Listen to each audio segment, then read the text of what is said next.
Hello students, in this video you will learn about database concepts and relational data model. First you should understand what a database is. Whenever you use a computer system in any place, any organization, you need to save the data that is related to that organization. For that, you need a database. A database is a collection of interrelated data organized and stored together. It can be easily accessed, that is used, it can be managed and updated. In a database, the data is organized into rows and columns. It is indexed so that the computer can find the information very easily. It's like a container which stores the information in like a table, and you can fetch the reports using queries and fetch the data in an organized way. Okay. Now, what is DBMS? A DBMS is a software. A database management system is a software that is used to create a database and use a database. So the DBMS lets users to create a database, to store information inside the database, update or modify the information, and get the information from the database by the users or programs. Users are the ones who can directly open the database and fetch the data. Programs are the ones which we write to fetch data from the database. Okay. The database management system, the DBMS, is the interface between the database and the user who's using the database. So there are a lot of database system software, out of which we commonly use MySQL. It's an open source software. We have other softwares like Oracle, SQL Server, Microsoft Access and all. So in our syllabus, we are going to use MySQL. Now, why don't we store the data that we require in just a text file or an Excel file or a spreadsheet? Why do we go in for a database? So here are the advantages of using a database. Point number 1, accuracy. So when you provide some validation rule in the database, the data will be accurate. And ease of updating data. So you can easily fetch a data and update it according to our convenience. Then security. You can restrict the access about who can use the data, who can delete, who can add data, who can edit data and all that. And the consistency of data can be given some control in a database. And data inconsistency and redundancy is reduced. How redundancy is reduced? Say for example, you type data in an Excel sheet or a spreadsheet. A duplicate data may not be easy to find out in Excel, whereas when you give a validation rule in DBMS, it can be easily identified that you have entered something wrong or some duplicate value, or there are a lot of validation controls so that you can reduce duplication of data. So these are some of the advantages of using a database. Now, what is a relational model? When you talk about a database, there are different types of models using which you can save the data. Out of all that, the most famous and the commonly used data model is the relational data model. In the relational data model, you have something like a tabular column, a table which consists of rows and columns where you save data. And that table is referred to as a relation. So you can call a table as a relation. And every table will have multiple columns. The table is divided into columns. And every column is given a name, the field, the property of something, about something which you are going to store the information about. Then the relations in a database are dependent on each other, are associated with each other. For example, in a school, the school maintains a database about a student. What are the different kinds of information that it stores about a student? First, it has the personal details of the student. What does the personal details contain? The admission number, Aadhaar number, student name, address, phone number, gender, date of birth, blood group and all that. So that is saved as a relation. That is one table which contains different columns. What is the column heading? One column heading will be admission number, student name, date of birth. So every column name will be unique. You will not have a name, have a column name called date of birth 2 times. So every column is going to be unique. And this is one relation, that is one table. Another table will contain the marks scored by a student in a school. So there will be a table or a relation called marks where the student admission number, student name, what is the test, essay 1, essay 2, or a board exam or annual exam, or periodic assessment, whatever is the test name, and what are the 5 subject scores, all that you can store in a table. So that relation can be called as a marks table. Then you can have another relation called attendance, where the student number, the date, and present or absent will be marked. So you have lot of tables which will be maintained for students in a school. So this is with relation to a school. In case you go in for an organization, then you will have details of employees. So what will be the relations that are related to the employee? The first one is the personal table, where we will store information about the employee, say employee ID, name, PAN card number, designation, department, basic pay, and all the information, blood group, all the personal information about a person. Then we will have a table called departments, where information about the department will be department ID, department name, what is the role, nature of, the responsibility or something like that. So then you will have a payroll table, where the employee number, the salary for what month, and the basic pay, HRA, PF, all the benefits, and final net pay, all that will be saved in one table. Like that, depending on the organization, the relations may change. Now, what are the properties of a relation? Every attribute in a relation has a unique name.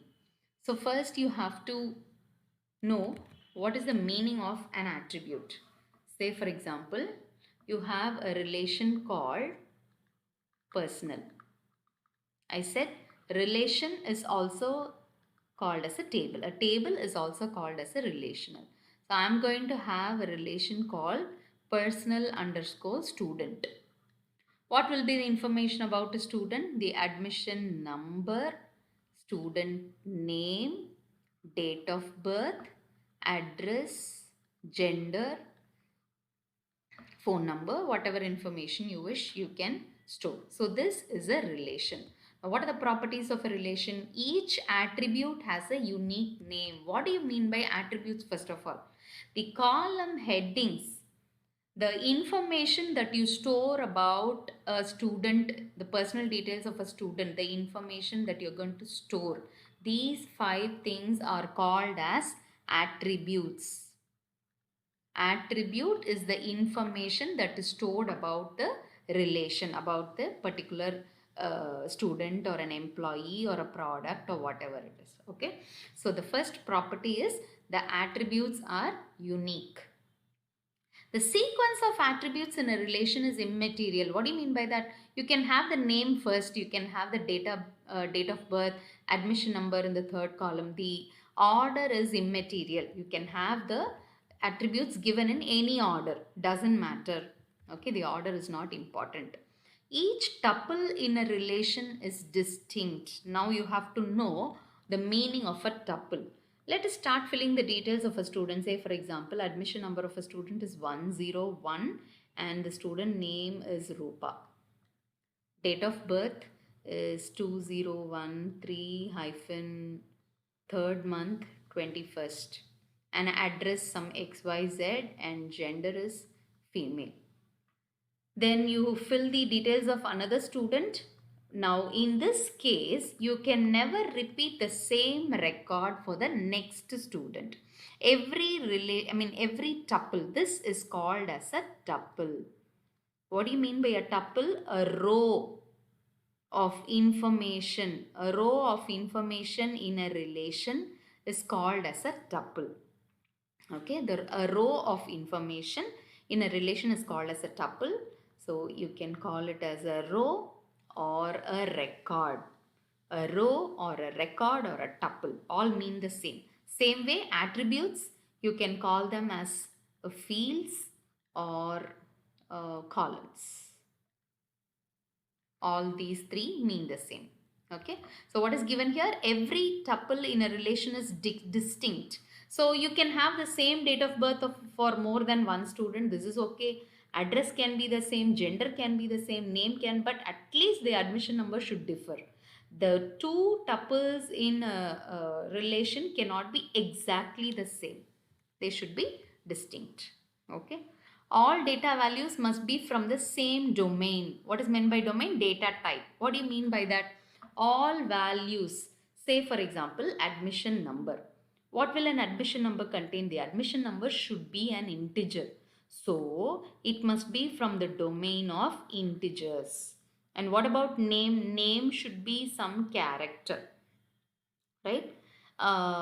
Gender should be a character. You cannot have numbers in gender. Same way, date of birth should be of a same data type. So in one row, you cannot have gender and character. In one row, you cannot have a number. In admission number, one row as an integer, one row as an alphabet. That is not allowed. Okay, must be from the same domain. Then each data value should be atomic. What do you mean by atomic? You cannot give two values in the name, Rupa, Sita. This is not atomic. Only one value is allowed in one place. Okay. So each data value must be atomic. No attribute can have many data values. That is, more than one value is not allowed. Then a special value null is used to represent values that are unknown. For example, you don't know the address of a particular student, then you can use a special value called null. It is like your none in Python. How you use the none value in Python? Same way you have the null value in Mysql. Okay, or any database will allow a null value for unknown values. Okay, so these are the properties of a relation. So I just told you about an attribute, the characteristics for which the data are stored, the columns. For example, for a product relation, we have, what are the attributes? Product ID, product name, price, quantity. Not only this, you can have more attributes related to the term product. Then, what is tuple? Just now I told you, every row in a relation is called as a tuple, right? Now, this is a common question asked in the board exam. What do you mean by degree and cardinality? What is the degree of a given relation? What is the cardinality of a given relation? This is a common question. Domain, I already told you, it is the set of values from which we take a value for a specific attribute. Okay. Now, look at the example of this table. This is the information about products in a shop. Product ID, product name, price, quantity. Now look at product ID P001, Samsung S23, 32,000 and quantity is 10. Now look at this degree. The degree is the number of attributes in a relation. So count the number of attributes. What do you mean by attributes? Attribute is the number of columns. So 1, 2, 3, 4. We have 4 columns in this table. So the degree of the given relation is 4. Next, coming to cardinality, it's very simple. It's the opposite of it. You should count the number of rows for cardinality. Only condition, you skip the heading row. You should not count the headings. So what is the cardinality of the given relation? The number of rows in a table. So 1, 2, 3, 4, 5 rows. So the cardinality of relation order items, this one is 5. Why? There are 5 tuples. Tuple means row. I've marked here. Tuple, row, record. All mean this horizontal value. Column or attribute means this vertical one. Okay. So when you are asked, sometimes you may be asked in the exam a question like, observe the following table. If 2 more rows are added, what will be the cardinality of the relation? So already there are 5 rows. If 2 more rows are added, that is what is given in the question. So the cardinality will be 7. Now look at this table again. Observe the table. If two more columns are added, what will be the degree of the given table? The degree is now 4. Two more columns are going to be added. So the degree will become 6. Now, coming to the very important concept of a relational data model, we have some keys. What do you mean by a key? A key is a column, that's all. So for example, you have, what are the columns here? Product ID, product name, price, quantity. So among this, we will choose some keys for some particular purpose. We will understand what they are. Okay. The first one is a primary key. So before we enter into learning the definition, I will first explain you about a student record. Say, for example, you have a personal table for a student in a school. What are the information that is stored? The admission number, student name, date of birth, address, phone number, blood group, and all those information. Okay. Now you have admission numbers like 101, 110, 1024, 6542, lot of admission numbers. Every time a student gets admitted in a school, he or she will be given an admission number. The name will be filled, all the details will be maintained in the school. Now, suppose a student goes back to the school after 10 years, he needs a report of his studies or whatever. He or she will be cannot be identified with the help of a name. Why? Because there are so many students with the same name, same date of birth, same address, same phone number is also possible. How is a student uniquely identified? You can identify a student uniquely with the help of the admission number. Why do we identify using the admission number? Admission number will not have any duplicate or repeated values. Say you are admitted in a university. Whenever we go to the university office for any purpose, they will first ask you about the registration number. Why? The registration number is a unique value which can identify your data very easily. Other information have the chances of getting repeated. Suppose there is a chance you may forget your admission number or registration number. In that case, you will have your Aadhaar number. Suppose the Aadhaar number is stored in the school or the college, they will identify them and then they will ask you, what is your Aadhaar number? I will try to get your data using the Aadhaar number. But why are they not asking for address or data? But sometimes even phone number may help, right? But the best thing is to use the Aadhaar number or the admission number. Now, in the relational data model, as a database manager, suppose you're going to design a database, first you have to jot down the columns which you're going to use in a personal table. So, I'm going to design a personal table where I have 1, 2, 3, 4, 5, 6, 7 columns. Out of these 7 columns, you have to identify one field or identify all the fields that are unique. What is meant by unique? Unique is a field which will not get repeated values. Duplicate values are not allowed. So what are the 2 columns which will not allow duplicate values? Admission number and Aadhaar number. Right? Why am I not using the phone number? Say for example, a student has a sibling, a brother or a sister, 2 sisters or 2 brothers. There are 3 students studying in the school. Then for each student, the phone number will be the same. In that case, identifying a student using a phone number may become a problem.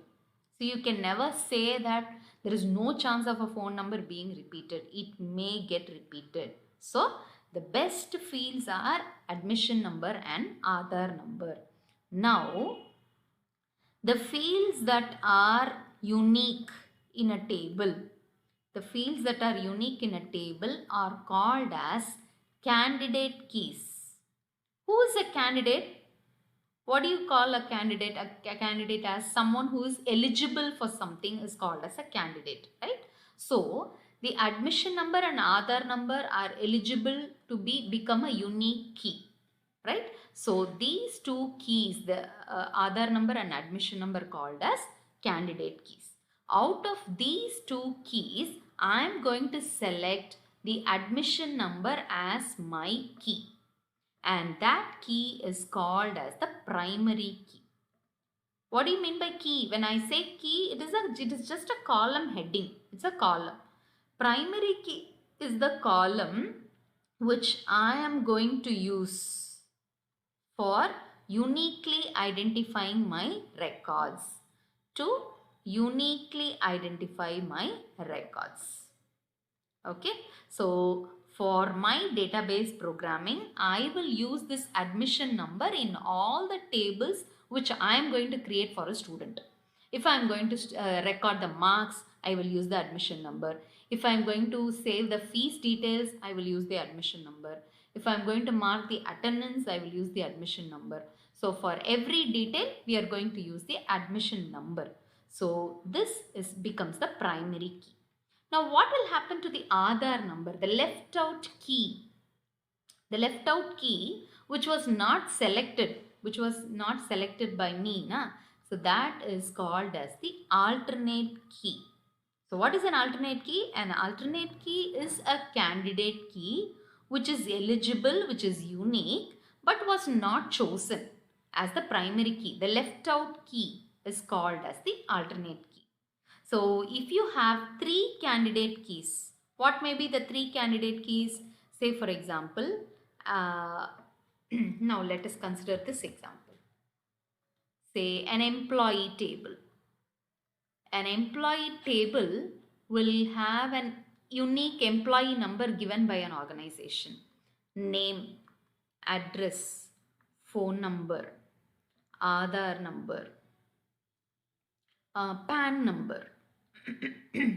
Now in this table, what are the eligible keys? What are the keys that don't get repeated?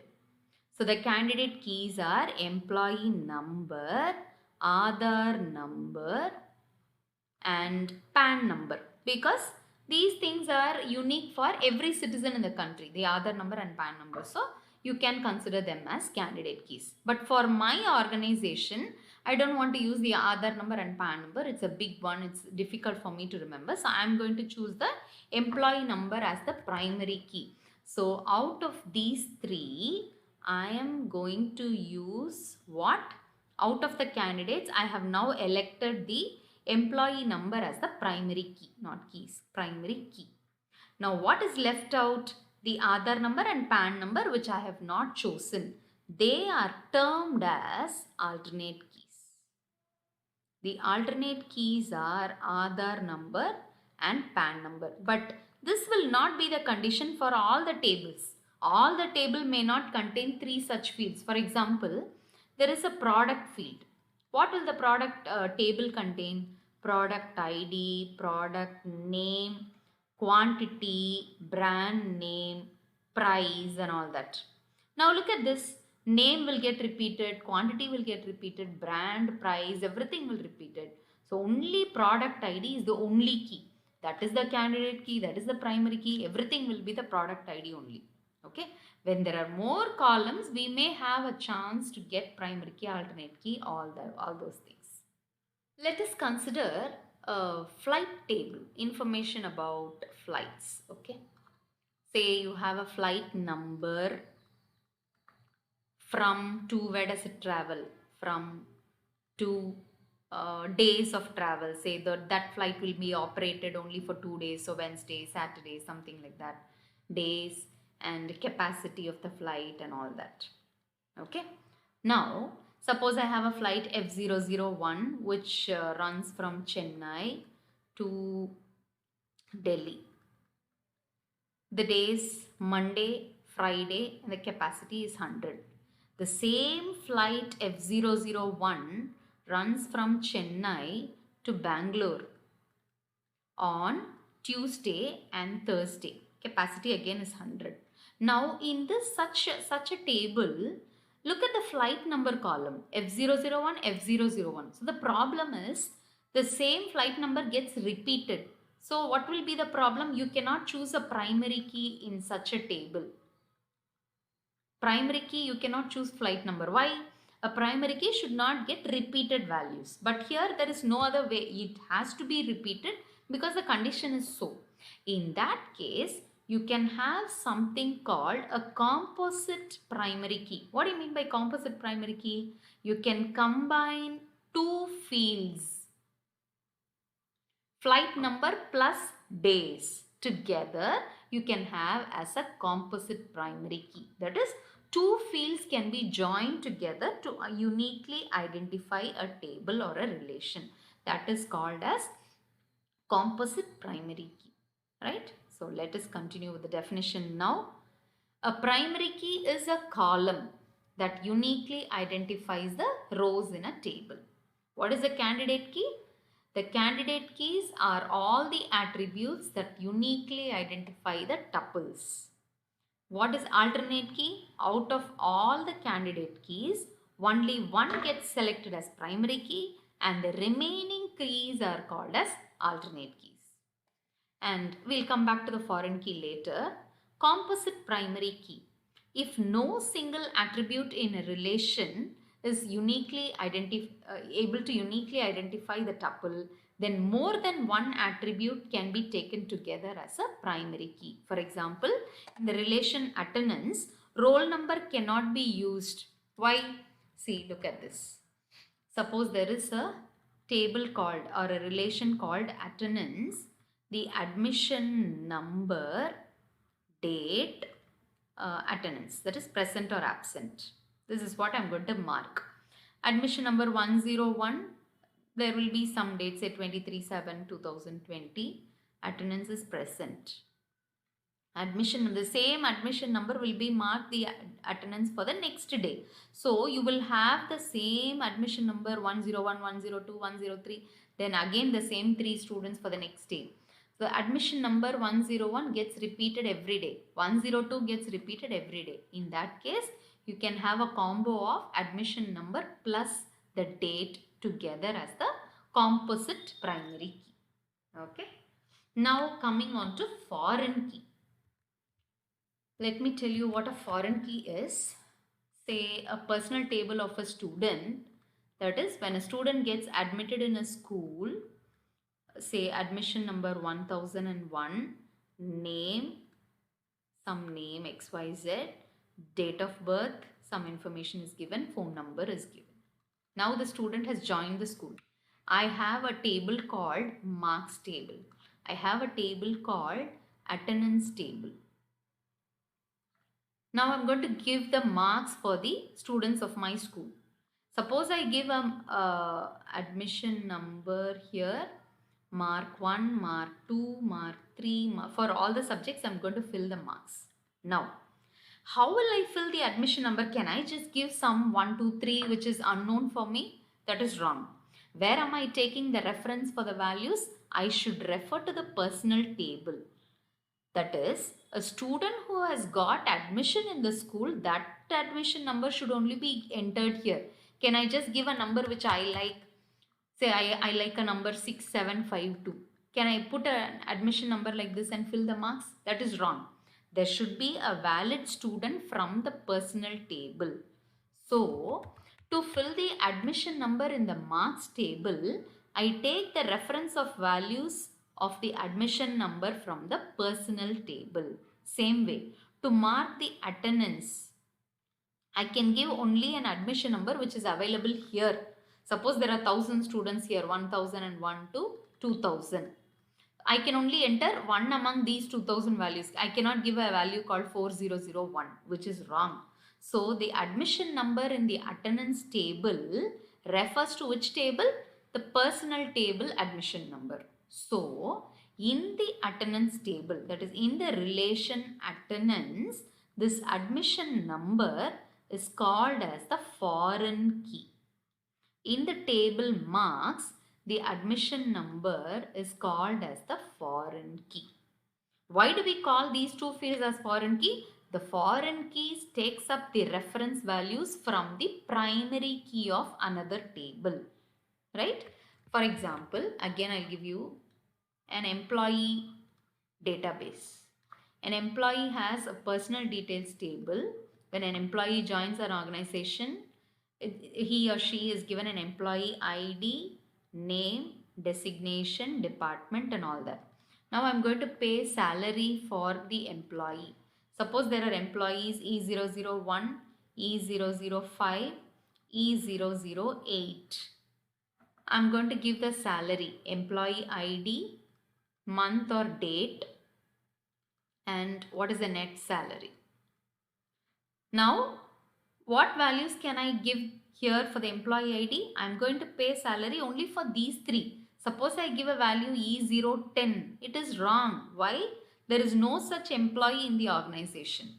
So, the employee ID in the salary table is called as the foreign key, and the employee ID in the personal table is called as the primary key. Why do we call this as a foreign key? Why not a primary key? I already told you primary key is one which will not have repeated values. But in a foreign key, we will have repeat values. Why? For example, employee ID E001, I am paying the salary for the month of June 06-2023. I am giving some 20,000 salary. The next month, again for this employee, I will pay the salary, again say 23,000. Now look at this table.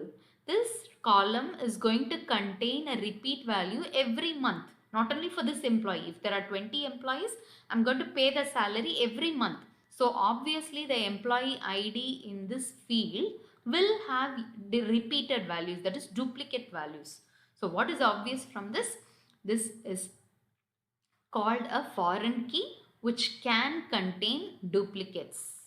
Okay, a foreign key will or can contain duplicate values. No problem with that. But a primary key, only one entry is made for an employee once he joins the organization. After that, you will just keep on adding salary for that employee, marking attendance for that employee and all that. Okay, so now I hope you understood the concept of foreign key. Foreign keys are the columns of a table that points to the primary key of another table. The values are derived from the primary key of another table. Next, there is an important concept called referential integrity. I just told you every value in the foreign key should have a corresponding value in the primary key column. So, referential integrity is the rule that ensures that the relationship is valid. And what is referential integrity now? For example, you have a personal employee detail called E001. Now you have paid lot of salary for him, you have marked attendance for him and all that. Now, if I try to delete this employee E001, what will happen to all these records about E001? It should not be lost. You should not delete an employee record from the primary key, right? Which means the related records will all be left just like that. So, referential integrity is a set of rules which does not allow the user to accidentally delete the data. Maybe it will show you a warning. Do you wish to delete all the related records? Which means when you delete a person called E001, that record will be removed from this table and also from the salary table, also from the attendance table, from the entire organization. All the records related to E001 may get deleted. So, referential integrity is a rule which enforces that every value in the foreign key table refers to the primary key, and also that it does not accidentally allow the accidental deletion of data or updation of data. Right? Hope you all understood these concepts. So you will have small 1 marks or 2 marks question about whatever concept you've studied now, especially the properties of a relation, primary key, foreign key. You will be given a tabular column and will be asked to identify about degree, cardinality and all that. Okay. So let's meet in the next session where we will discuss about the commands to create a database, create a table and all that. Thank you.